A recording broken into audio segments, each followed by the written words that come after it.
আসসালামু আলাইকুম প্রিয় দর্শক, অন্য মঞ্চের আলাপচারিতায় আপনাদের সকলকে স্বাগত জানাচ্ছি।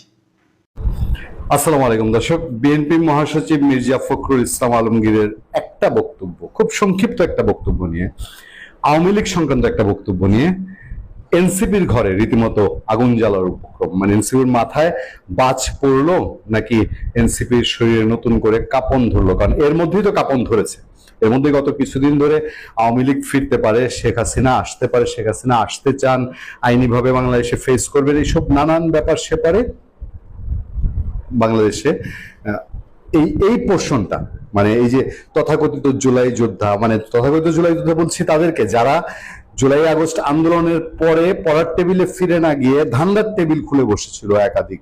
দেখলেন না, আজকে আমরা আলোচনা করলাম এনসিপির নেতা, এখন সংসদ সদস্য, আটকা বড় লোক আব্দুল হান্নান মাসুদ, আওয়ামী লীগের এমপি নোয়াখালী 4 আসনের একরামুল কবির, বোধহয় একরামুল কবির, তাকে বিদেশ যাওয়ার ব্যবস্থা করে দেওয়ার জন্য 4 কোটি টাকা চেয়েছিল। 4 কোটি টাকার পরে 3 কোটিতে সে রাজি হয়েছিল, 3 কোটি টাকা দিলে পার করবে। একরামুল কবির 1 কোটি টাকা দিতে রাজি হয়েছিল। তারপরে এই শ্রেণীটা, এই যে ধান্দাবাজ শ্রেণীটা, এই ধান্দাবাজ শ্রেণীটা একটা তাদের গা দিয়ে ঝরঝর ঝরঝর করে ঘাম পড়ছে, এবং এই ঘাম যে পড়ছে এইটা স্পষ্টত বোঝা যায় হচ্ছে আপনার এই মাহফুজ আলম, যে এখন বারবার বলছে, তারা তো বলছে যে আওয়ামী লীগ আসে নাই এখনো, তারপর বলছে আওয়ামী লীগ চলে আসছে। এবং তাদের আরেক হাত আসিফ মোহাম্মদ সজীব বয়ে বলছে আওয়ামী লীগের গুপ্ত হামলার হুমকিতে আছে, তারা ভয় পাচ্ছে আওয়ামী লীগকে নিয়ে, কোন দিকে কোন সময় কোনটায় ঘেঁটিতে ধরে। এমনিতেই তাদের লোকজন পথে ঘাটে এখন জুতার বাড়ি খাওয়া শুরু করেছে। তো এই পোর্শনটা একটা থরথরে অবস্থায় পড়ছে আওয়ামী লীগকে নিয়ে। আমি মূল আলোচনায় যাব, মির্জা ফখরুল ইসলাম আলমগীরের বক্তব্য ধরে এনসিপিতে কি কাঁপন ধরেছে সেই কাঁপন আমি আপনাদেরকে দেখাবো। তবে একটু বলি যে আমি সবসময় বলে আসছি গত কিছুদিন ধরে, আওয়ামী লীগ ফিরলে পরে বিএনপির তেমন কোনো সমস্যা নেই, কারণ এই দুইটা দল একেবারে সমসাময়িক, মানে জনসমর্থনের দিক থেকে একেবারে কাছাকাছি সময়, আপস এন্ড ডাউন, কিছু আপস এন্ড ডাউন। এই এক সময় আওয়ামী লীগের কিছু বাড়ে, এক সময় বিএনপির কিছু বাড়ে।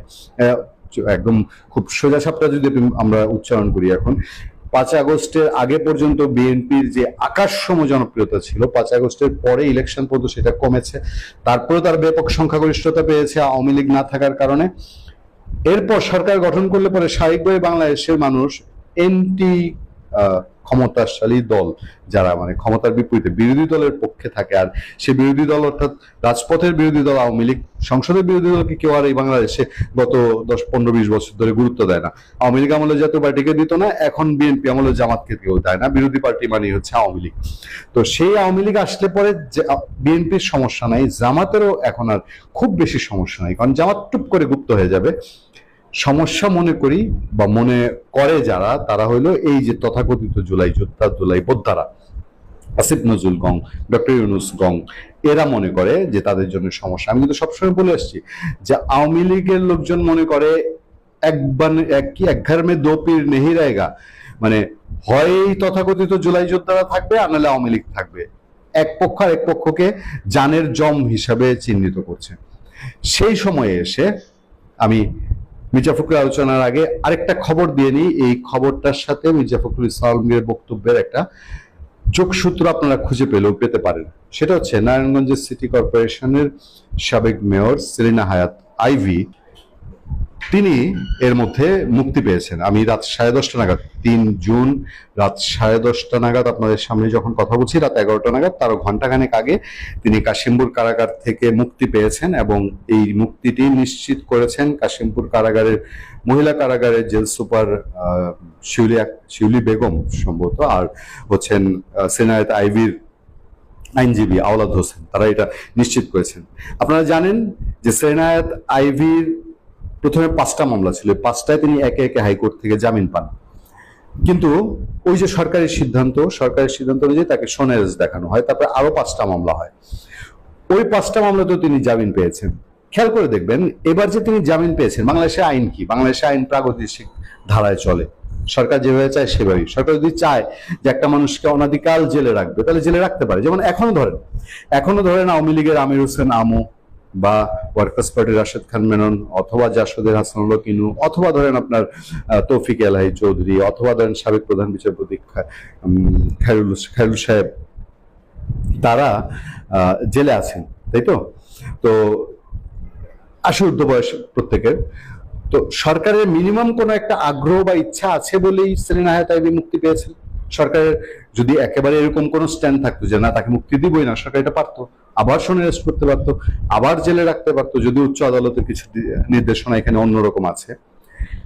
একই সময় খেয়াল করে দেখবেন, দীপু মনির আজকে 6টা মামলার একটা জামিন হয়েছে, ঢাকা শহরের হত্যা মামলা, এবং আরো 5টায় কেন জামিন দেওয়া হবে না হাইকোর্ট রুল জারি করেছে। দীপু মনির পক্ষে তার মেয়ে তার পেরোলে মুক্তি চেয়েছেন 1 সপ্তাহের। তার দীপুমনির হাজবেন্ড অসুস্থ, তাকে আমরা প্রায়ই দেখি যে কোর্টে যখন দীপুমনিকে আনা হয়, ট্রাইব্যুনালে আনা হয়, তখন তিনি সেখানে যান, একেবারেই প্যারালাইজড একজন মানুষ, সেজন্য চাওয়া হয়েছে। এই যে ঘটনাগুলো, আইভীর মুক্তি, দীপুমনির জামিন প্রক্রিয়া, আসরুজ্জামান নূরের জামিন প্রক্রিয়া, এইগুলো, এবং আওয়ামী লীগ নিয়ে মির্জা ফখরুল ইসলাম আলমগীরের এই যে বক্তব্য, মির্জা ফখরুল ইসলাম আলমগীর বলছেন সব দলকে কর্মকাণ্ড চালানোর সুযোগ দিতে চাই মির্জা ফখরুল।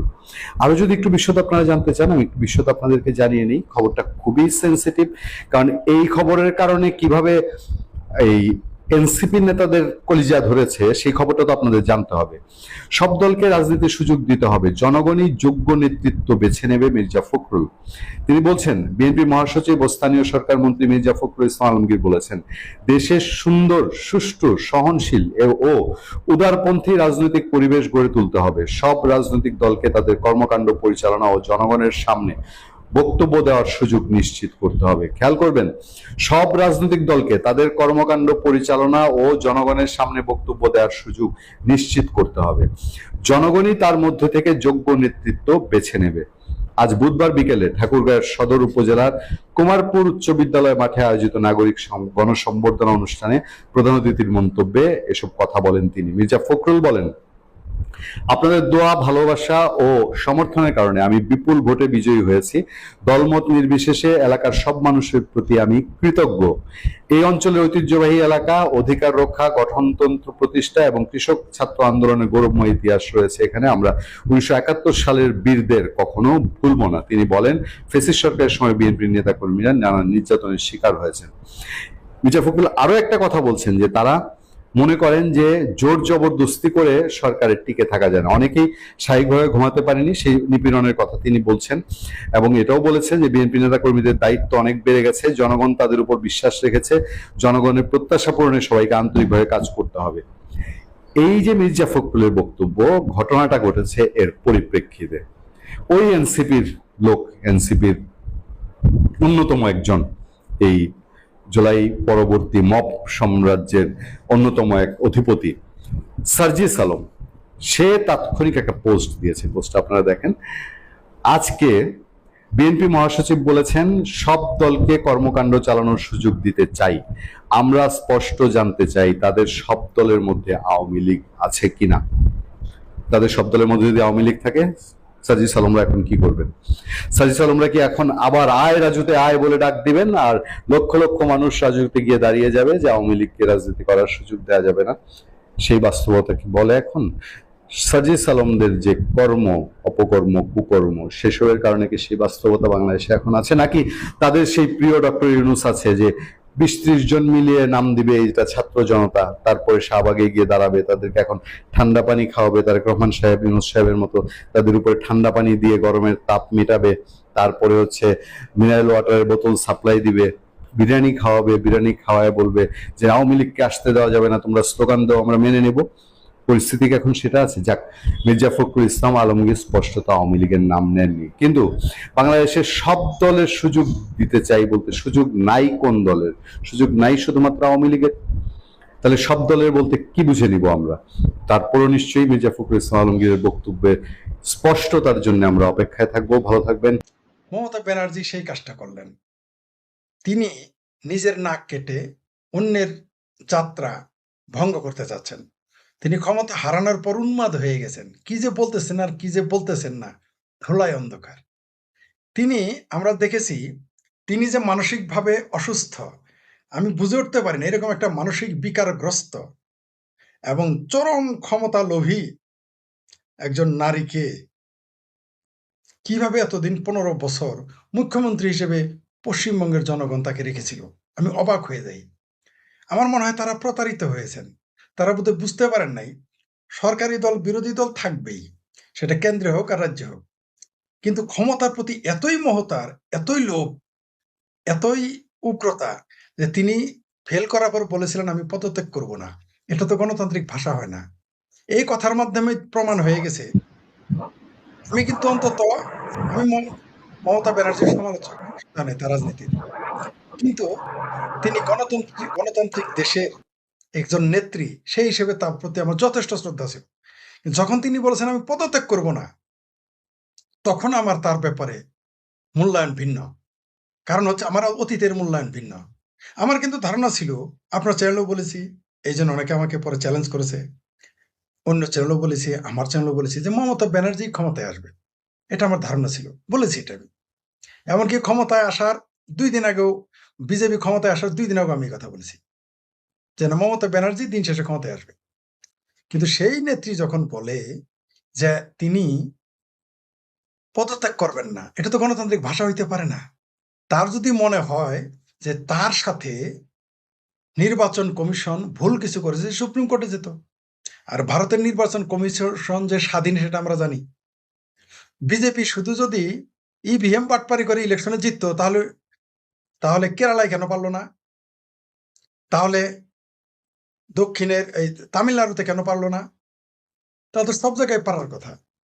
ভোট ইঞ্জিনিয়ারিং করেই যদি ক্ষমতায় আসা যেত, ওগুলো তো পারার কথা ছিল। ভোট ইঞ্জিনিয়ারিং করেই যদি ক্ষমতায় আসতো, তাহলে তো নরেন্দ্র মোদী বা বিজেপির জোট করে এত বড় জোট করার কথা ছিল না। সে তো একাই ক্ষমতায় আসতো, পারে নাই তো কেন্দ্র। তার মানে মমতা ব্যানার্জির সে অভিযোগটা ছিল মিথ্যা, ভুল, জনগণের প্রতি অশ্রদ্ধা, যারা ভোট দিয়েছে তাদের প্রতি অশ্রদ্ধা। আর সর্বশেষ তিনি যে কথা বলেছেন যে আমি পদত্যাগ করবো না, এটা টোটালি একটা স্বৈরাচারের মন মানসিকতা। আপনি হেরে যাওয়ার পরে ক্ষমতা থেকে চলে যেতে চান না। এই কারণে তিনি উন্মাদ হয়ে গেছেন ক্ষমতা হারিয়ে। আর উন্মাদ কেন হয়ে গেছেন? তার দল ২ টুকরা হয়ে গেছে। এই জন্য আরো পাগল হয়ে গেছেন। এবং তিনি জানতেন যে আজকে তার দল ২ টুকরা হবে। সেই জন্য তিনি উদ্ভট একটা কথা বললেন। ওই যে বললাম যে নিজের নাক কেটে হলেও আমি আপনার যাত্রা ভঙ্গ করব। তো সেই কাজটা করলো যাতে বাংলাদেশের সাথে বিরোধ হয়, বাংলাদেশের রাজনীতি উত্তাল হয়। কিন্তু মমতা ব্যানার্জি যে কাজটা করেছেন, এটাও বিজেপির জন্য সুবিধা বয়ে আনবে। অর্থাৎ বাংলাদেশ এখন যত উত্তাল হবে, বিজেপির জন্য তত লাভ হবে। বাংলাদেশ যত উত্তাল হয়েছিল বলে বিজেপি সেখানে বিশাল বিজয় পেয়েছে। মানে রাজ্য সরকারে আমার হিসেবে কোনোভাবে বিজেপি এখন ক্ষমতায় আসার কথা ছিল না। কিন্তু বাংলাদেশে সংখ্যালঘু নির্যাতন এবং বাংলাদেশের মুক্তিযুদ্ধ বিরোধীদের বিরুদ্ধে বিরোধিতা করা, এমনকি শেখ হাসিনার বিরুদ্ধে বয়ান দেয়া, এগুলো তাদের বুমেরাং করে দিয়েছে। নির্বাচনের ১ সপ্তাহ আগে আমার কাছে পশ্চিমবঙ্গের জরিপ ছিল আমার হাতে। বিখ্যাত ব্যক্তিদের জরিপ আমার হাতে ছিল ১ সপ্তাহ আগেও, যে বিজেপি নয়, ৫টা আসন বেশি পেয়ে হলেও তৃণমূল ক্ষমতায় আসতেছে, তৃণমূল কংগ্রেস। কেন আসেনি জানেন? সর্বশেষ কিন্তু শেখ হাসিনাকে নিয়ে তারা প্রশ্ন তুলেছিল। এই যে পিসির ভাইপো বলে ফেলেছিল শেখ হাসিনা কেন বাংলাদেশে? অথচ কত বড় নির্বোধ, বেহায়া, বেকুব এবং কি বলবো, ফ্রড। তারা নিজেরাই স্বাক্ষর দিয়ে আসছে নরেন্দ্র মোদীর কাছে যে শেখ হাসিনা বাংলাদেশের মেহমান। তার পিসি স্বাক্ষর করে আসছে এমপি হিসেবে। তিনি নিজে এমপি হিসেবে, সাংসদ হিসেবে স্বাক্ষর করে আসছেন শেখ হাসিনা ভারত সরকারের রাষ্ট্রীয় অতিথি। তিনি এসে প্রশ্ন করতেছেন শেখ হাসিনা কেন তিনি ভারতে? আমি যদি এখন সেই অভিষেক ব্যানার্জি কয়দিন আগে নাকি আন্ডা দিয়ে তাকে ঢালাইছে, অদ্ভুত ব্যাপার, সেখানে ক্রিকেটের হেলমেট কোত্থেকে আসলো আমি বুঝে উঠতে পারলাম। মানে আগে জানতো তারা ঢেলাবে। কারণ কারণ মনে মনে জানা। তিনি এখন কেন বলেন না বাংলাদেশের অনুপ্রবেশকারীরা ভারতে থাকবে? এই কথা কেন বলেন না? শেখ হাসিনা একা, তাও একজন সাবেক প্রধানমন্ত্রী, বঙ্গবন্ধু শেখ মুজিবের কন্যা, বাংলাদেশের প্রধানমন্ত্রী। তিনি ভারতে রাষ্ট্রীয় অতিথি থাকার পরেও তাকে নিয়ে প্রশ্ন করেছে। কিন্তু বাংলাদেশের লক্ষ লক্ষ অনুপ্রবেশকারী ভারতে একদিনে তো টু শব্দটি করলেন না অভিষেক ব্যানার্জি। দালমিকুস্ত কালা। তো তারই পিসি উন্মাদ হয়ে এই কথাটা বলেছে। একটু আগে একটা চ্যানেলে বলে আসলাম যে তার বক্তব্যটা মিথ্যা। তিনি বলেছেন মেঘালয় হয়ে আসছে। মেঘালয় হয়ে কেন কলকাতায় যেতে হবে? আমাকে বুঝায় বলেন। ওই যে আমার রফিকুল ইসলাম ভাই জানেন যে অবৈধভাবে যারা যায়, কলকাতা ঢুকতে তো আপনার মেঘালয় যাওয়ার দরকার নেই। সবচেয়ে সহজ তো ত্রিপুরা বর্ডার, সেখানে যাওয়া সবচেয়ে সহজ এবং কম টাকায় যাওয়া যায়। মেঘালয় বরং ঝামেলা, অনেক সময় লাগবে। সবচেয়ে সহজ হচ্ছে পশ্চিমবঙ্গ আর ত্রিপুরা দিয়ে ঢোকা। এখন বলবেন যে মেঘালয়ে গেছে কারণ পশ্চিমবঙ্গ বর্ডার টাইট। আরে ভাই, মেঘালয় আরো টাইট। সেখানে চাইলে আপনি যখন তখন গাড়ি পাবেন না। যারা ওইখান দিয়ে গিয়েছে বৈধ এবং অবৈধভাবে তাদের জিজ্ঞেস করেন। যে একটা লোককে মেঘালয় দিয়ে ঘুরে একজন খুনি যাবে পশ্চিমবঙ্গে। আর ধরে নিলাম, আচ্ছা এখন আমি একটা কথা বলি, ধরে নিলাম মমতা ব্যানার্জির অভিযোগ সত্য, ধরে নিলাম ক্ষণিকের জন্য, কমরেড মঈনুদ্দিন খান বাদলের ভাষায় বললাম, ধরে নিলাম মমতা ব্যানার্জির কথা সত্য। যদি হাদির ওই তথাকথিত কোথাকার কোন বান্দর না মধুপুরে কড়া বান্দর হাদিবাদী এই জুলাই সন্ত্রাসী, সে তাকে হত্যা করেছে ভারত, তার ভাষায়, মমতা ব্যানার্জির ভাষায় যে অমিত শাহ হত্যা করেছে না, তার মানে তার রাষ্ট্র হত্যা করেছে। তো ভারত রাষ্ট্র যদি হাদিকে হত্যা করে তো মমতা ব্যানার্জি তার জন্য দায়ী, কারণ মমতা ব্যানার্জি তো ভারত সরকারের অংশ, তাহলে তো মমতা ব্যানার্জি আসামি। দ্বিতীয়ত, মমতা ব্যানার্জিটা যখন জানলেন তখন কেন বললেন না? শেখ হাসিনা তো আগেই বলে দিয়েছিলেন যে বাংলাদেশ ক্ষমতায় থাকার আগেই, ক্ষমতার পতনের আগেই বলেছিলেন যে একটি সাদা চামড়ার দেশ বা কিছু মুষ্টিমেয় দেশ বাংলাদেশে বন্দর চাচ্ছে, বাংলাদেশে একটি খ্রিস্টান রাষ্ট্র বানাতে, এটা আগেই বলেছিলেন। পরে বললে কিন্তু সেটা বাংলাদেশের মানুষ গ্রহণ করতো না। আগে বলেছে বলেই কিন্তু এত গ্রহণ করেছি আমরা। আমি শেখ ফরিদ কেন এই কথাটা তার উদাহরণ দিই বারবার, কারণ সেটা আমরা গ্রহণ করেছি। তিনি ক্ষমতার পতনের পর বললে এই কথা শুনতাম না, গুরুত্ব দিতাম না, বা এত গুরুত্ব হইতো না, গুরুত্ব পেতও না। খোদ আওয়ামী লীগের কাছে এটার কথা গুরুত্ব পেত না, যেহেতু তিনি আগে বলে দিয়ে। মমতা ব্যানার্জি এটা জানেন, তখন বললেন না কেন? তার এত ক্ষমতা বাংলাদেশে পানি ঠাকায় দেয়, তার এত ক্ষমতা অমিত শাহকে নামতে দিবে না, তার এত ক্ষমতা বিজেপির নেতাদের টিংরি ভেঙে ফেলবে গেলে তার দলের লোকেরা বলে, তিনি তথ্যটা তখন বলতে পারলেন না। তৃতীয়ত, তিনি তার দেশের গোপন তথ্য প্রকাশ করে দিয়েছেন। আপনি যেই দেশেই থাকেন, প্রত্যেক দেশের কিছু নিয়ম থাকে, রাষ্ট্রীয় গোপনীয়তা কখনো প্রকাশ করতে পারবেন না, এটা সরাসরি রাষ্ট্রদ্রোহ অপরাধ, মানে আপনার ফাঁসি হবে, সর্বনিম্ন লাইফ টাইম জেল। বাংলাদেশের অনেক রাষ্ট্রীয় তথ্য আপনি জানেন, আমিও জানি, রফিকুল ইসলাম ভুইয়া সাহেবও জানেন, আমরা জানি কম বা বেশি। আমি হয়তো একটা জানি, আপনি হয়তো 5টা জানেন, রফিক ভাই 2টা জানে, আমি 2-3টা জানি, আরেকজন 10টা-20টা জানে। আর সরকারে যারা থাকে তারা অনেক কিছু জানে। কিন্তু আপনি কি জানলে কি রাষ্ট্রীয় তথ্য ফাঁস করতে পারবেন? একটা আইন আছে বাংলাদেশে, পৃথিবীর কোন দেশে নিজের দেশের রাষ্ট্রীয় গোপন তথ্য পাচার করলে, তার তথ্য প্রকাশ করলে তার জেল হবে। সরকারি চাকরি করলে চাকরিও চলে যাবে, জেলও হবে। আর আমরা যারা সাধারণ নাগরিক, যদি নেতাও হই তাও আমাদের জেল হবে, এটা ফৌজদারি অপরাধ।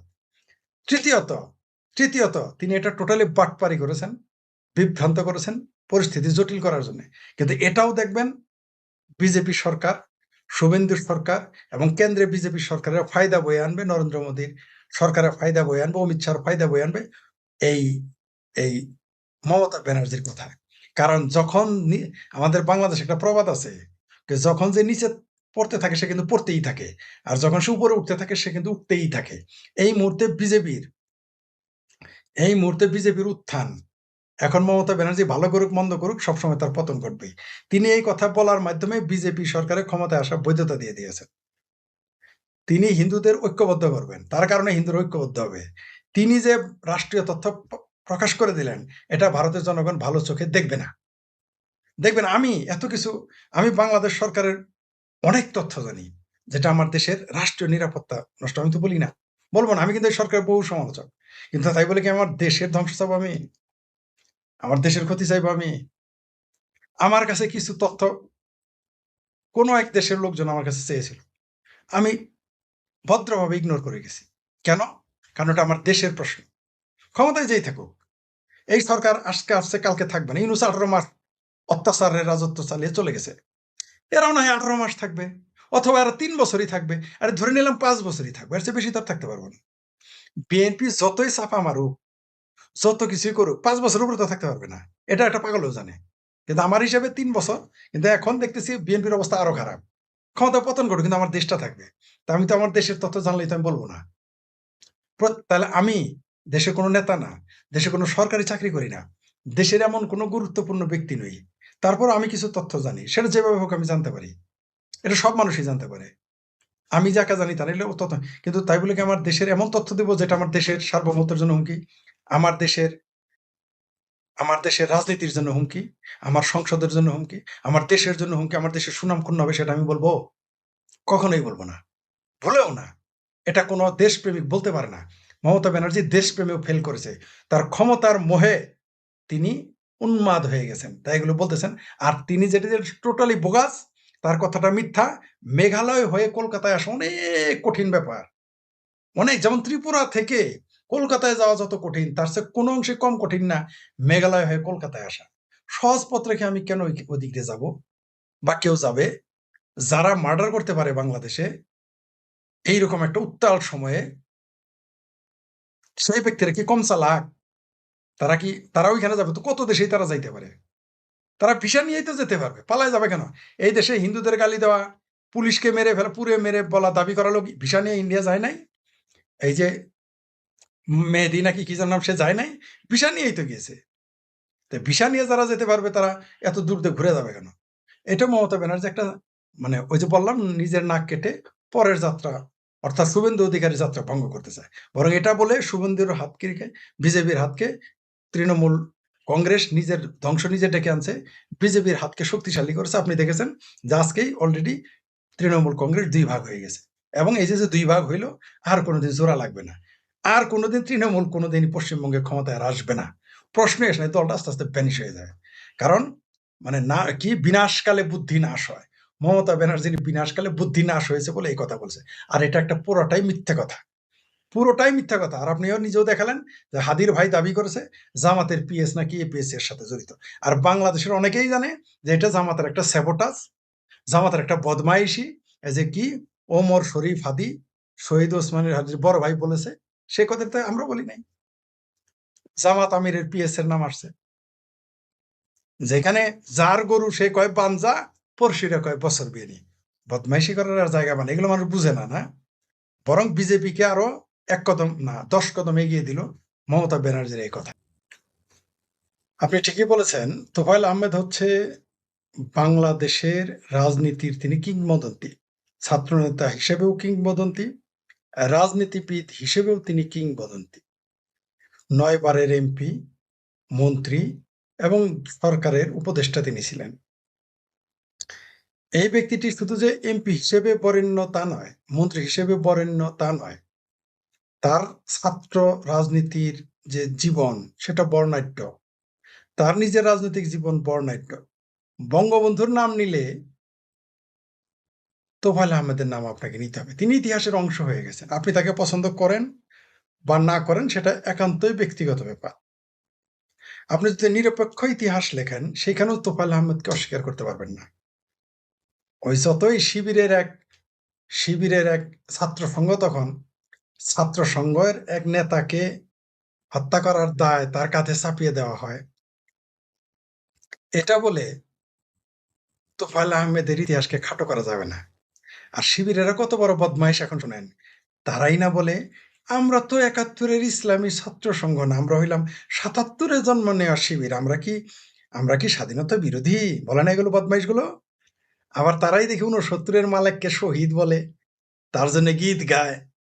তো 69-এর ইসলামী ছাত্র সংঘের জন্য যদি তোমার এত দরদ উঠে, তাহলে আমরা যে দাবি করি, বা আমরা যারা বলি যে শিবির হচ্ছে সে 71-এর ইসলামী ছাত্র সংঘেরই নয়া ভার্সন, নতুন বোতলে পুরনো মদ, আমাদের কথাই তো সত্যি হয়ে যায়।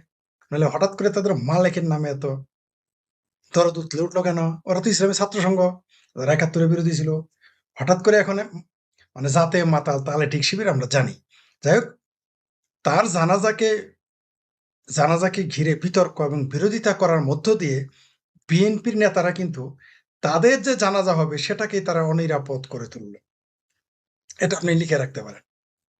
তোফায়েল আহমেদের জানাজায় যারা বিরোধিতা করেছে, যাদের ভিডিও আছে, তাদের বাপ মায়ের জানাজা যদি আওয়ামী লীগের আমলে হয়, সেখানে মনে হয় না সেটা অনুষ্ঠিত হইতে দিবে।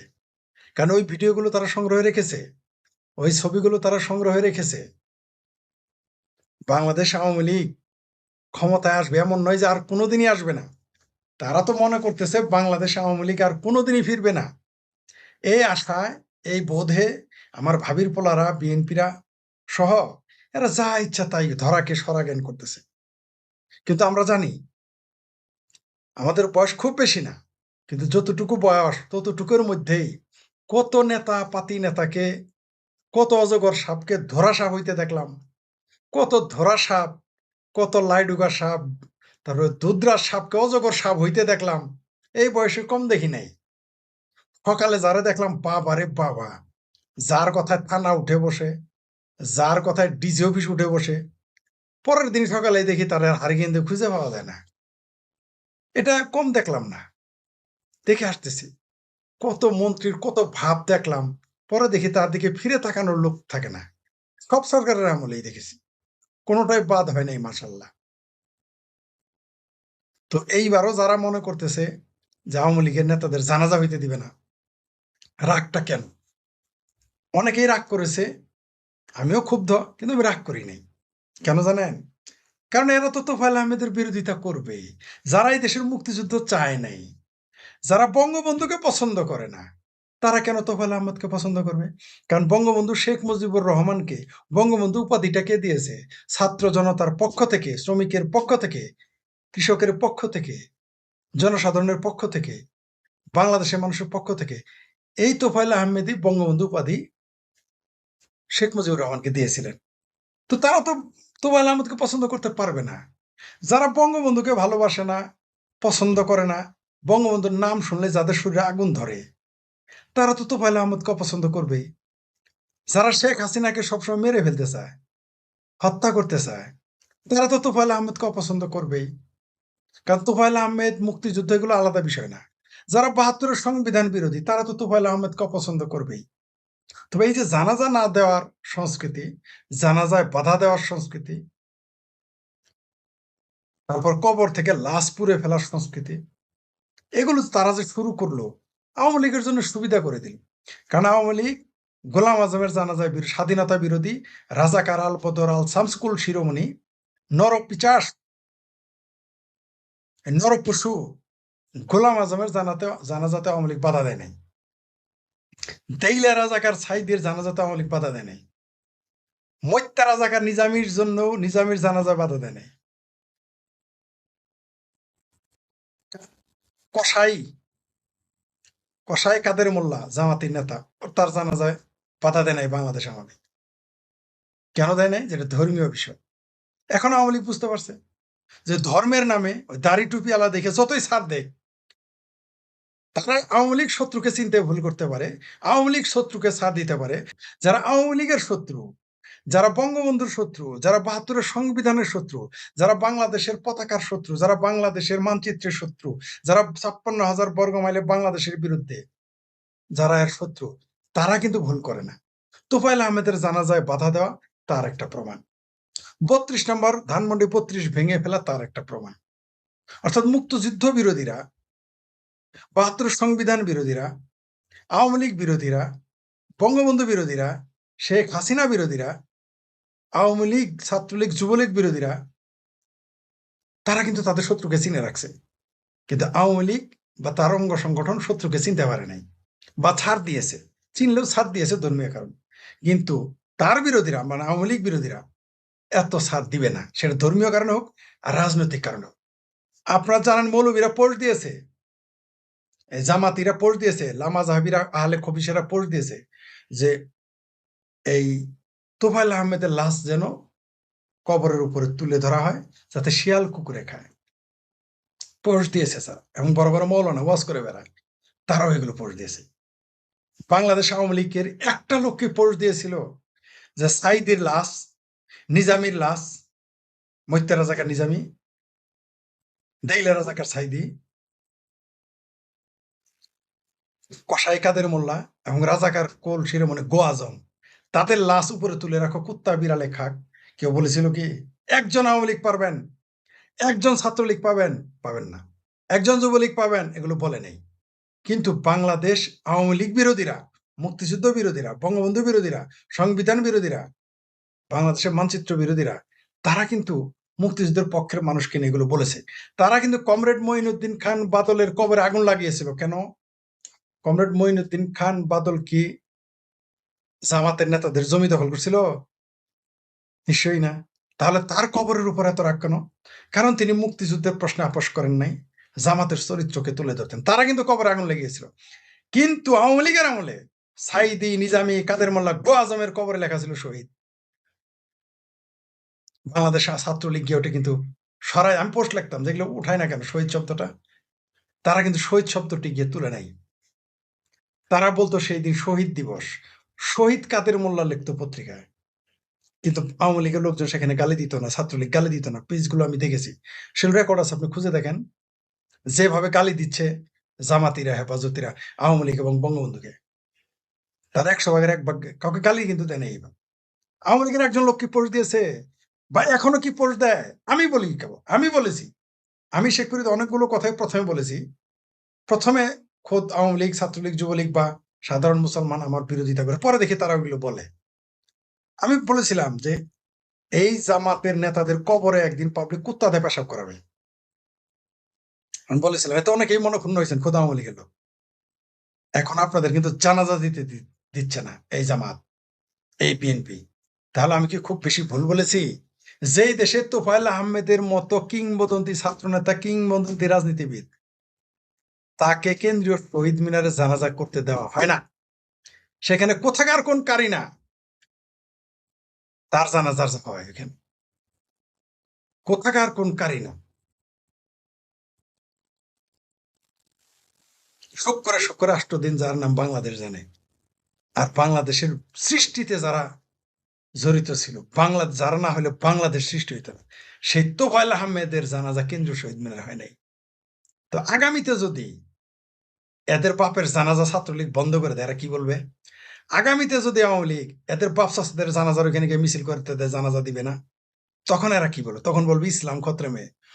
আর বাংলাদেশের বাঙ্গু সাংবাদিকেরা লিখবে গণতন্ত্র খত্রেমে। তোফায়েল আহমেদের জানাজা যখন কেন্দ্রীয় শহীদ মিনারে নিতে দেওয়া হয় না, করতে দেওয়া হয় না, জানাজা করতে দেওয়া হয় না, তোফায়েল আহমেদের গ্রামের বাড়িতে যখন মিছিল করা হয় তার জানাজার জায়গায়, তার বিরুদ্ধে, তখন গণতন্ত্র খত্রেমে যায় না?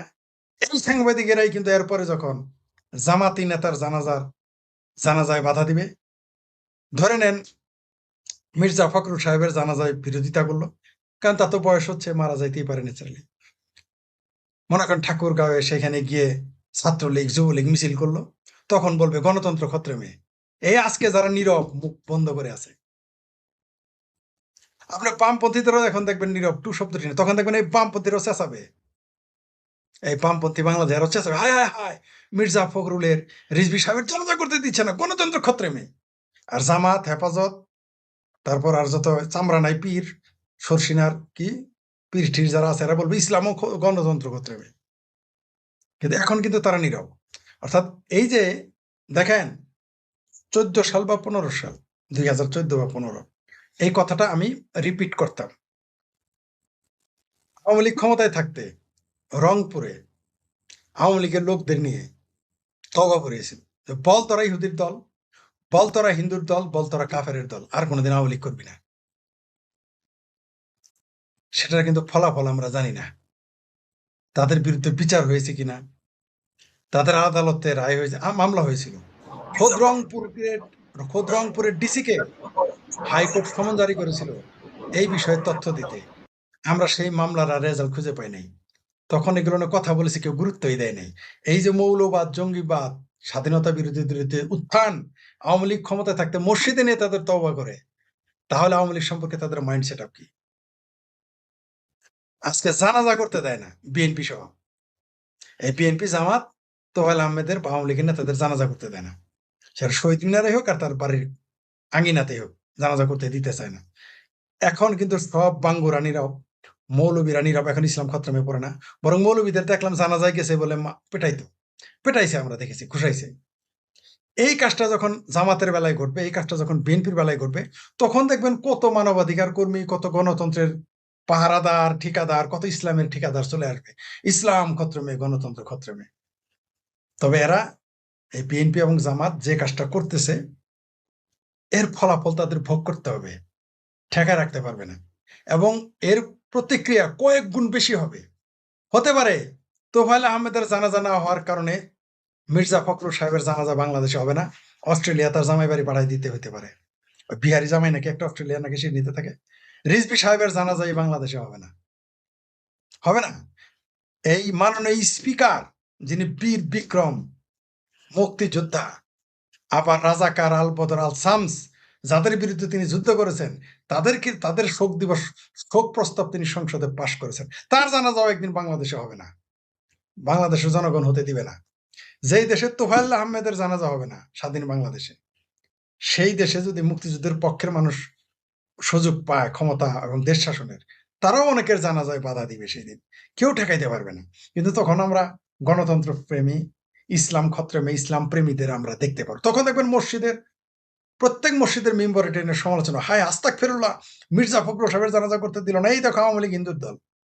বলবো আস্তাক ফেরুল্লাহ স্পিকার মেজর হাফিজের জানাজা করতে দিল না, আস্তাক ফেরুল্লাহ রিজবির জানাজা করতে দিল না, লা হাওলা ওয়ালা কুওয়াতা ইল্লা বিল্লাহ এগুলো পাঠ করবে আর বলবে ইসলাম খত্রামে। কিন্তু এখন ইসলাম খত্রামে না, কারণ আওয়ামী লীগের জানাজা বন্ধ হয়েছে। যে মোল্লা আর মিলিটারি এরা কোনোদিনই আওয়ামী লীগের বন্ধু না, কত ভাবে বুঝায় আওয়ামী লীগও বুঝে না, বিশ্বাস করতেছে না। এখন তো প্রমাণ হয়েছে, যে মাদ্রাসা দিয়েছে তোফায়েল আহমেদ সাহেব, তোফায়েল আহমেদের টাকায়, তোফায়েল আহমেদের কথায় যেগুলো মাদ্রাসা হয়েছে, সেই মাদ্রাসার পোলাপান তোফায়েল আহমেদের জানাজা করতে দিতে চায় না। শেখ হাসিনা যে উনি মসজিদ বানিয়েছেন 560টা, যিনি মাদ্রাসার জন্য এত কিছু করলেন, তার ফাঁসি চায় তারা। এই হচ্ছে মোল্লা। আর মিলিটারি তো চিন্তাই পারছেন কত বড় বড় পদ তাদের, বীর বিক্রম, বীর উত্তম, কিন্তু কাজ করে কার পক্ষে? স্বাধীনতা বিরোধীদের পক্ষে। এই বীর বিক্রম বীর উত্তমেরা আমাদের 32 নম্বর বাড়ি ভাঙে, মুক্তিযুদ্ধের ভাস্কর্য ভাঙে এই দেশের পোশাকি সেনাবাহিনী। এর চাইতে লজ্জার আর কি থাকতে পারে? এই বাংলাদেশ সেনাবাহিনীতে যে রাজাকার, আল বদর, আল শামস, মুক্তিযুদ্ধ বিরোধী যে ভরপুর, তার প্রমাণ এইবার হয়ে গেছে। কারণ পোশাক পরা অবস্থায় তারা ভাস্কর্য ভেঙেছে, আমরা দেখেছি। হিজবুত তাহরিরের মতো জঙ্গির ছায়া যে বাংলাদেশ সেনাবাহিনীর উপরে আছে, ভাস্কর্য ভাঙার মধ্যে তার প্রমাণ হয়ে গেছে। জনগণ ভেঙেছে সেটা আলাদা কথা, পোশাক পরা সেনাবাহিনী গিয়ে সেখানে ক্যারেন নিয়ে কিভাবে ভাঙলো আমাকে বুঝায় বলেন। পোশাক পরা জনগণ, পোশাক পরা সেনাবাহিনী কাঁধে নিয়ে ঘুরেছে। কিন্তু আমরা সারা জীবন দেখেছি সেনাবাহিনীর সাথে বাংলাদেশের জনগণের সংঘর্ষ। 2024 সালে কোন জনগণের পক্ষে? তারা স্বাধীনতার বিরুদ্ধে। আগামীতে আওয়ামী লীগ যখন ক্ষমতায় আসবে, আপনি দেখবেন সেনাবাহিনী কিন্তু সহজে আসতে দিবে না। একটা সংঘর্ষের মাধ্যমে আওয়ামী লীগ ক্ষমতায় আসবে, সেটা ভোটের মাধ্যমে আসুক আর বিপ্লবী সরকারের মাধ্যমে আসুক। বাংলাদেশ আওয়ামী লীগের সাথে সেনাবাহিনীর কিন্তু সংঘর্ষ হবে। জামাতের কিন্তু সংঘর্ষ হয় নাই, বিএনপির কিন্তু সংঘর্ষ হয় নাই। জামায়াতের আমরা দেখেছি ট্যাঙ্কের কামানের উপরে বসায় রাখছে। আমরা দেখেছি আমার ভাবির পোলাদের ট্যাঙ্কের গর্তের ভিতরে ভালো লুকায় নিয়ে পালায় নিয়ে আসছে। আমরা দেখেছি গোপালগঞ্জ থেকে সেভাবে ফিরে নিয়ে আসছে, তাদের উদ্ধার করেছে। কিন্তু জয় বাংলা স্লোগান দিলে কিন্তু পিটিয়ে মেরে ফেলেছে। ছাত্রলীগ করার জন্য, আওয়ামী লীগ করার জন্য পুত্রকে মেরে ফেলেছে, পিতাকে মেরে ফেলেছে, মাকে মেরে ফেলেছে, পিতাকে না পেলে পুত্রকে মেরে ফেলেছে, পুত্রকে না পেলে পিতাকে মেরেছে, মাকে মেরেছে। এমনকি যারা ছাত্রলীগ, যুবলীগ করে, আওয়ামী লীগ করে, তাদের না পেলে তাদের বৌদের ধর্ষণ করতেছে বছরের পর বছর ধরে। এটা কিন্তু এই দেশে ঘটেছে। সেনাবাহিনীর সাথে আওয়ামী লীগের সংঘর্ষ অনিবার্য, সেনাবাহিনীর সাথে ছাত্রলীগের এবং জনগণের সংঘর্ষ অনিবার্য। শুধু আওয়ামী লীগ আর ছাত্রলীগ না, জনগণের সাথে সংঘর্ষ হবে। সেনাবাহিনী কিন্তু আওয়ামী লীগকে বিনা রক্তপাতে ক্ষমতা, আজকে আপনার সামনে কথাটা বলে দিলাম, বলাটা আমার উচিত হয় নাই। বিনা রক্তপাতে 2024 বিনা রক্তপাতে যেভাবে এই আমার ভাবির পোলারা, জামাত, শিবির, তাদের গুপ্ত বাহিনী এবং বিএনপি যেভাবে তারা একটা তথাকথিত অভ্যুত্থান ঘটিয়েছে, মানে তারাই রক্তপাত ঘটিয়েছে, তাদের রক্তপাত ঘটে নেই, থানা জ্বালিয়ে দিয়েছে। আওয়ামী লীগ কিন্তু এইভাবে সহজ সরলভাবে ক্ষমতায় আসতে পারবে না। তাদের সাথে সেনাবাহিনীর সংঘর্ষ অনিবার্য, তাদের আসতে দিবে না। আওয়ামী লীগ জনগণকে সাথে নিয়ে এদের সাথে বিদ্রোহ করে, সংঘর্ষ করে ক্ষমতা দখল করতে হবে। এমনকি আওয়ামী লীগ যদি ভোটেও আসে, এই সেনাবাহিনী ক্ষমতা আসতে দিবে না। মোল্লা মিলিটারি কোনোদিনই আওয়ামী লীগের পক্ষে ছিল না, এখনো নেই, ভবিষ্যতেও থাকবে না। জি, ধন্যবাদ। পৃথিবীর কোন দেশের ইতিহাসে একজন সরকার প্রধানের এই লাল টেলিফোন বন্ধ থাকবে, তার কেটে ফেলবে, এটা কল্পনাও করা যায় না। তার মানে এখন আমি বলবো যে ইঙ্গিত সুস্পষ্ট যে তারেক রহমান সাহেবকে হত্যা করার জন্য যারা খুনি চক্র, তারা সক্রিয় হয়ে গেছে। আমরা ইংরেজিতে তাকে বলি অ্যাক্টিভেটেড হয়ে গেছে। এই লাল টেলিফোন বন্ধ থাকা, এটা আপনার জন্য একটা লাল সংকেত। আপনি যদি সেই লাল সংকেত বোঝেন, আপনি এক্ষুনি অ্যাকশন নেন, তাহলে জাতির জন্য মঙ্গল হবে। আর আপনি যদি অ্যাকশন না নেন, তাহলে আপনি যদি মনে করেন যে এটা কোনো ঘটনা না, মনে রাখতে হবে যে চট্টগ্রাম সার্কিট হাউসে প্রেসিডেন্ট জিয়াউর রহমান সাহেবকে কিভাবে হত্যা করা হয়েছিল। হত্যাকারী আপনার আশেপাশেই আছে, ওরা আসলে ইউনূসের লোক, তারা আপনাকে হত্যা করবে, হত্যা করে তারা বাংলাদেশে জামাত ইসলামীকে ক্ষমতায় বসাবে, না হয় ইউনূসকে বসাবে। তারেক রহমান সাহেবকে হত্যা করলে এক ঢিলে দুই পাখি মারবে। তারেক রহমান সাহেবকে হত্যা করলে সে হত্যার দায় যাবে শেখ হাসিনার উপর। এক ঢিলে দুটো দলকে শেষ করবে সে। যে ইউনূস ফ্রান্সে বসে ষড়যন্ত্র করছে, ওয়েগনার গ্রুপ এবং আইআরআই এর সঙ্গে যোগাযোগ করছে, IRA, শেখ হাসিনা হত্যা করার জন্য। আর বাংলাদেশে কিছু অবসরপ্রাপ্ত এবং বহিষ্কৃত সেনা অফিসার তারা প্রধানমন্ত্রী তারেক রহমানকে হত্যা করবে। তো আমি যখন এই কথাটা বলেছিলাম আপনার প্রোগ্রামে, তখন অনেকেই সম্মানিত দর্শকরা ভেবেছিলেন, শ্রোতারা, যে আমি হয়তো গুজব ছড়াচ্ছি। তো আপনিও সাংবাদিকতায় দীর্ঘ বহু সময়, আমিও, আমরা তো আসলে গুজব ঠিক ছড়াই না, আমরা তথ্য পেলে কথা বলি। তো যেহেতু আমাদের তথ্যটা অন্যরা জানে না, এই জন্য তখন মনে হয় এটা গুজব। কিন্তু আপনার সেই মানচিত্রের অনুষ্ঠানের 7 দিন পার হয়নি, প্রধানমন্ত্রীর লাল টেলিফোন 7 ঘন্টা অচল। প্রধানমন্ত্রীর লাল টেলিফোনটা অচল মানে, আল্লাহ না করুক প্রধানমন্ত্রীর উপর যদি কোনো অ্যাটাক হতো বা হয়, তাহলে উনি যে কুইক রেসপন্সের ব্যবস্থা করবেন, সেটাই কিন্তু লাল ফোন।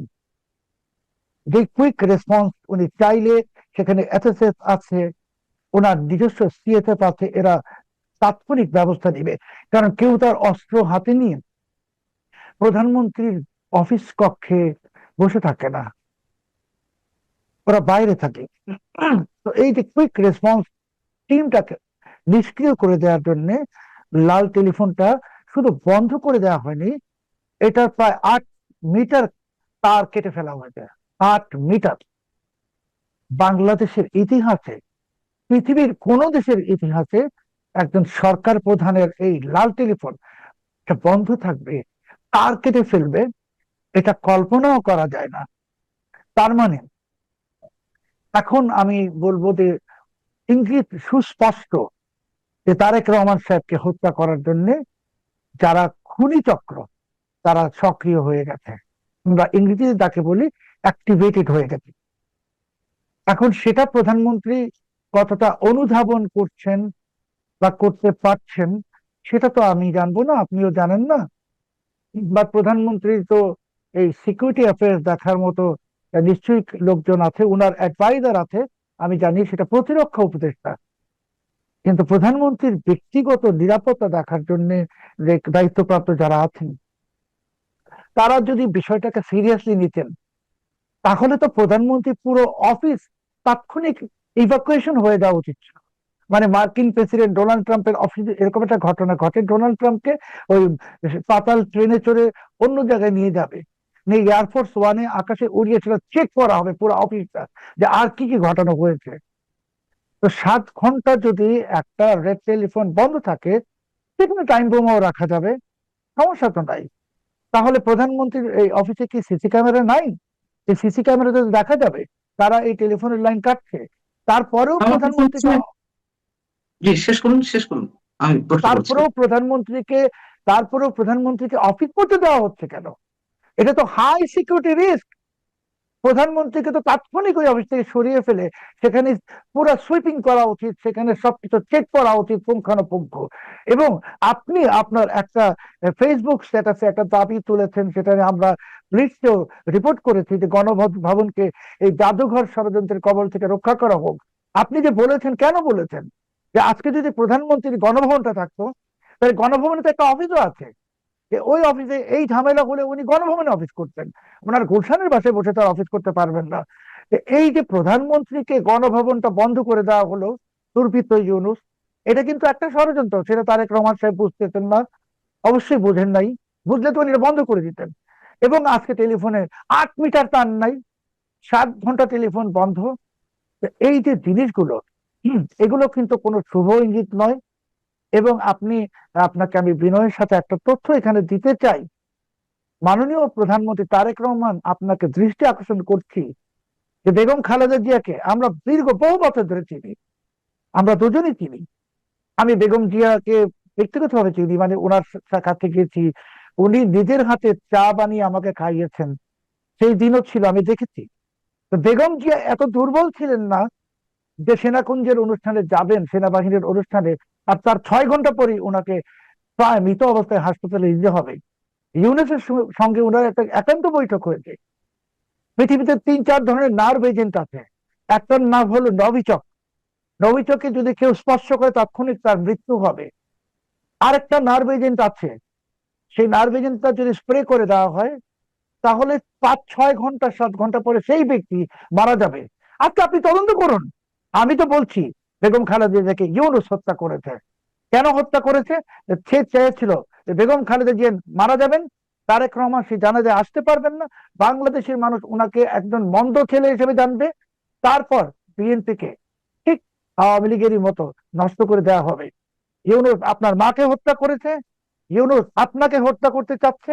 আপনি আমাদের কথা বিশ্বাস করলে করবেন, না করলে নাই, সেটা আপনার ব্যাপার। আমি বলছি যে আপনার অফিসে আজকে আপনি অফিস করছেন, আমি হতবাক হয়ে গেছি। আমি নিজে জঙ্গিবাদ নিয়ে কাজ করি, সন্ত্রাসবাদ নিয়ে কাজ করি 30 বছর। আমি সিকিউরিটি ম্যাটার্স অনেক বিশেষজ্ঞ থেকে ভালো জানি যে এই অবস্থায় ইমার্জেন্সি সিচুয়েশন, প্রধানমন্ত্রীর অফিসে ইমার্জেন্সি, সেই সিচুয়েশনে আপনাকে কিভাবে বসায় রাখছে? আপনি কিভাবে সেখানে অফিস করতেছেন? আপনি কি জানেন যে আর কোথায় কি বম টম বসায় রাখছে কিনা? কাজেই এই লাল টেলিফোন বন্ধ থাকা, এটা আপনার জন্য একটা লাল সংকেত। আপনি সেই লাল সংকেত বোঝেন, আপনি এক্ষুনি অ্যাকশন নেন, তাহলে জাতির জন্য মঙ্গল হবে।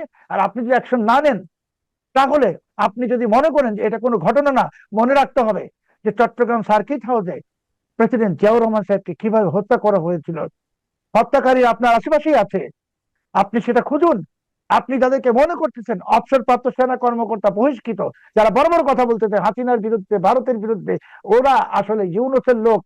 তারা আপনাকে হত্যা করবে, হত্যা করে তারা বাংলাদেশে জামাতে ইসলামীকে ক্ষমতায় বসাবে, না হয় ইউনূসকে বসাবে। অ্যাকশন নিন, না হলে আমরা জাতি হিসাবে ক্ষতিগ্রস্ত হব। সুলতান সাহেব চৌধুরী, আপনি যেভাবে বলছেন নিশ্চয়ই আমি অত উড়িয়ে দিচ্ছি না, তবে গা শিউরে ওঠার মতন তথ্য দিচ্ছেন। প্রথমত আপনি নিজে বলেছেন যে অনেকে গুজব মনে করতে পারে, অনেক কাছে মনে হতে পারে যেটা আপনি বলছেন, যেমন ডক্টর ওয়েগনার গ্রুপ বা আই সম্ভবত আয়ারল্যান্ডের যে গুপ্ত ঘাতক বাহিনী তাদের ভাড়া করেছে, তাদের সঙ্গে যোগাযোগ করছে, এই তথ্য আপনি জানিয়েছেন, আমাকে এখানেই বলেছেন।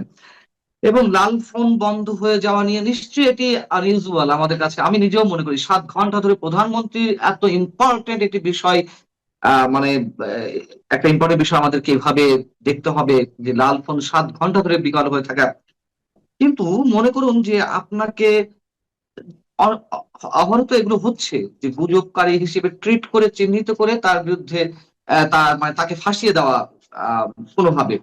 এখন আমি যদি সরাসরি আপনাকে প্রশ্ন করি যে আপনি যে তথ্যগুলো দিচ্ছেন সরকারের পক্ষ থেকে যদি কেউ এই ধরনের মানে আপনার কাছে কোনো প্রমাণ চায় যে আপনি যে কথাগুলো বলছেন সেগুলো আসলে তার ভিত্তি কি, আপনি যে সমীকরণ মিলিয়ে দিচ্ছেন এবং 2 দিয়ে 4 মিলানোর চেষ্টা করছেন বা মিলাচ্ছেন, কিন্তু আহ আপনি কি আরেকটু আশ্বস্ত করবেন যে এই ধরনের ঘটনা একেবারে অস্বাভাবিক কিছু না? আপনি সাবেক রাষ্ট্রপতি জিয়াউর রহমানের উদাহরণটিও দিলেন, নিশ্চয়ই এগুলো অস্বাভাবিক কিছু নয়। তারপরেও দর্শকদের জন্য বা সরকারের উদ্দেশ্যে আপনি যেভাবে বোল্ডলি কথাগুলো বলছেন, আপনার সন্দেহগুলো প্রকাশ করছেন, তার সপক্ষে আর কোনো যুক্তি আছে কিনা? দেখুন, তারেক রহমান সাহেবকে একটা জিনিস বুঝতে হবে যে 12ই ফেব্রুয়ারি নির্বাচনটা ইউনূস নিজের ইচ্ছায় স্বপ্রণোদিত ভাবে দেয়নি, সে চাপে পড়ে দিয়েছে। কাজে তারেক রহমানের প্রধানমন্ত্রী হওয়া, এসব ইউনূস কিন্তু ওনার সঙ্গে নাটক করছে, সে মন থেকে মেনে নিচ্ছে না। এবং ইউনূস তো ক্ষমতায় ফিরে আসবে, আমি তো আপনার গত অনুষ্ঠানে বলেছি ফিরে আসবে, এখনো বলতে ফিরে আসবে। এবং ইউনূস এমন এক ভয়ঙ্কর লোক, সে তারেক রহমান সাহেবকে হত্যা করলে এক ঢিলে 2 পাখি মারবে। তারেক রহমান সাহেবকে হত্যা করলে সে হত্যার দায় যাবে শেখ হাসিনার উপর। এক ঢিলে দুটো দলকে শেষ করবে সে। আজকে যদি বাংলাদেশের গোয়েন্দা সংস্থার যারা আছেন, তাদের যদি এই বিষয়ে জানার আগ্রহ থাকে, ওনারা যদি আমার কাছে জানতে চান যে ওয়েগনার গ্রুপের সঙ্গে ইউনূস যোগাযোগ করেছে, প্রমাণ কি, আমি তাদেরকে প্রমাণ দিব। কারণ আমরা তো সব কথা প্রকাশ্যে এইভাবে বলতে পারবো না। কিন্তু ওনারা যদি আমার সঙ্গে যোগাযোগ করেন, আমি অবশ্যই প্রমাণ দিব ওয়েগনার গ্রুপের সঙ্গে ইউনূস যোগাযোগ করেছে। এবং আমি সেটাও ওনাদেরকে বলবো যে কেন মাননীয় প্রধানমন্ত্রী তারেক রহমানের লাল টেলিফোন 7 ঘন্টা বন্ধ থাকা এটা একটা অশনি সংকেত। এটা ওনারা উপলব্ধি করছেন না, আমি খুব হতবাক। উপলব্ধি করলে ওই পুরো অফিস ইভ্যাকুয়েশন হয়ে যেত এবং পুরো অফিস শুটিং করতে হবে, সিসি ক্যামেরা চেক করতে হবে, তারা এটার সঙ্গে জড়িত। কিছু কি হচ্ছে না তো? আমি তো খবর কিছু রাখি, কেন হচ্ছে না? তাহলে তারেক রহমান সাহেবকে কেউ হয়তো বোঝাচ্ছে না এটা কোনো ব্যাপার না, এটা ছোট ব্যাপার। এটা ছোট ব্যাপার না। আজকে তো শেখ হাসিনা বাংলাদেশের প্রধানমন্ত্রী থাকতেন, আর উনার এই লাল টেলিফোন 7 ঘন্টা অচল থাকতো। 7 ঘন্টা দরকার নেই, আধা ঘন্টা অচল থাকতো, দেখতেন পুরো প্রাইম মিনিস্টার অফিসে কারফিউ জারি হয়ে। কেন? কারণ এটা তো ডেঞ্জারাস জিনিস, সরকার প্রধানের বিরুদ্ধে একটা গভীর ষড়যন্ত্র। আজকে যদি ওনার অফিসের টেলিফোনের তার 8 মিটার কেটে ফেলে, কালকে ওনার খাবারে বিষ মিশিয়ে দিবে না, এটা প্রমাণ কোথায়? তারেক রহমান সাহেব তো একজন সরল সহজ মানুষ। আমি যে বললাম যে বেগম খালেদা জিয়াকে নার্ভ এজেন্ট স্প্রে করে মেরে ফেলা হয়েছে, তো তারেক রহমান সাহেব তো হয়তো নার্ভ এজেন্ট কাকে বলে সেটাও জানেন। একটা কলমের মধ্যে নার্ভ এজেন্ট থাকে যদি, কিন্তু উনি আটকাবেন না। তো সেই কলমটা স্প্রে করে দিবে উনি 8 ঘন্টা পরে, 9 ঘন্টা পরে, 10 ঘন্টা পরে। কাজেই এটা এটা আমাদের গোয়েন্দা সংস্থারা যদি আমাকে জিজ্ঞেস করেন, যে কোনো কেউ, তাহলে যে জিজ্ঞেস করবে তার সেই ব্রেন থাকতে হবে বোঝার মতো। আমি ওনাদেরকে প্রমাণ সহ দিব। কেন বলছি? মানচিত্র প্ল্যাটফর্ম গুজব ছড়ানোর প্ল্যাটফর্ম না, বা আমি বা মঞ্জুর আলম পান্না আমরা গুজব ছড়াই না। দুঃখজনক ভাবে মঞ্জুরুল আলম পান্না সাহেব এখনো ইউনূসের দেয়া সন্ত্রাস দমন আইনের মিথ্যা মামলায় এখনো কোর্টে হাজিরা দিচ্ছেন। আমাকে শেখ হাসিনা বিএনপি জামাতের দেয়া রাষ্ট্রদ্রোহ মামলায় জেল খাটিয়েছে। আমরা তো সত্যি কথা বলি, জেল খাটায়। বেগম খালেদা জিয়া আমাকে জেলে দিয়েছেন, বলেছিলাম বাংলাদেশে জঙ্গি উত্থান হচ্ছে। তারপরে বেগম খালেদা জিয়া নিজেই বলেছেন বাংলাদেশে জঙ্গি উত্থান হচ্ছে। আমরা যেটা বুঝি 4 বছর আগে, দেশের রাষ্ট্র নায়করা বা সরকার প্রধানরা বলছে 6 বছর পরে। আমি বলতেছি, এখনো বারবার বলতেছি যে বেগম খালেদা জিয়ার মৃত্যু তদন্ত হতে হবে, এবং পাশাপাশি এই যে রেড টেলিফোন, এটা সিরিয়াস একটা ন্যাশনাল ক্রাইসিস, এটাকে আইডেন্টিফাই করতে হবে। আমরা চাই প্রধানমন্ত্রী তারেক রহমান সুস্থ থাকুন, জীবিত থাকুন। উনি বুঝতে পারেন যদি যে ওনার শত্রু কারা। আমাদের ভালো লাগবে, আমাদের গুজব ছড়ানোর কোনো প্রয়োজন নাই। কেউ আমাদেরকে গুজব ছড়ানোর জন্য কোনো টাকা দেয় না, আর টাকা খেয়ে আমরা কিছু করিও না। But আমাদেরকে একটা দায়িত্ব যে দেশটা যেন ভালো থাকে। তারেক রহমান সাহেব তো, আমি বলেছিলাম আপনাকে আরেকটা অনুষ্ঠানে, তারেক রহমান সাহেব চীন গেলে 5 পয়সাও পাবেন না, বলেছিলাম না? উনি কিন্তু এখন চীনে যাচ্ছেন না। কেন যাচ্ছেন না? চীন টাকা দিবে না। আমেরিকার চুক্তি থাকলে চীন টাকা দিবে না, উনি যাচ্ছেন মালয়েশিয়া। আমরা তো এটা বলেছি অনেক আগে, তখন সবাই বলেছে গুজব। আমরা যা বলি আজকে, 6 সপ্তাহ পরে এটা ঘটবে। আমি এটাও বলে দিচ্ছি যে খলিলুর রহমান যে জাতিসংঘের সাধারণ পরিষদের যে পদ পেয়েছেন, সভাপতির পদ, যে বাংলাদেশের 5 পয়সার কোনো দাম নাই, লাভ নাই। খলিলুর রহমানকে তো ওই পদের জন্য বেতন দিবে না, তাহলে বেতন কিন্তু আমাদের দিতে হবে। উনি 1 বছরের জন্য ছুটিতে গেছেন, এবং এই 1 বছর ওনার দায় মুক্তি, ওনার বিরুদ্ধে কোনো মামলাও করা যাবে না। ধরুন যদি এমন একটা দিন আসে যে ইউনূসের বিচার করবো আমরা, তাহলে কিন্তু খলিলুর রহমানের বিচার করতে পারবো না 1 বছর। এবং বিচার না করতে পারলে যদি বিচার শুরু করি, খলিলুর রহমান বাংলাদেশে আর আসবেন না। আর একটা কথা হলো, খলিলুর রহমানকে 1 বছরের ছুটি দেওয়ার কোনো কারণ নাই।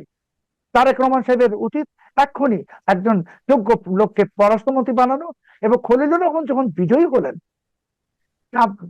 ওয়ার্ল্ড দেখছে এটা, সেখানে প্রধানমন্ত্রীর পররাষ্ট্র বিষয়ক উপদেষ্টা ছ্যাবলামো করলেন, হাত ধরে খলিলুর রহমানকে যেন একটা হাডুডু খেলায় জিতেছে।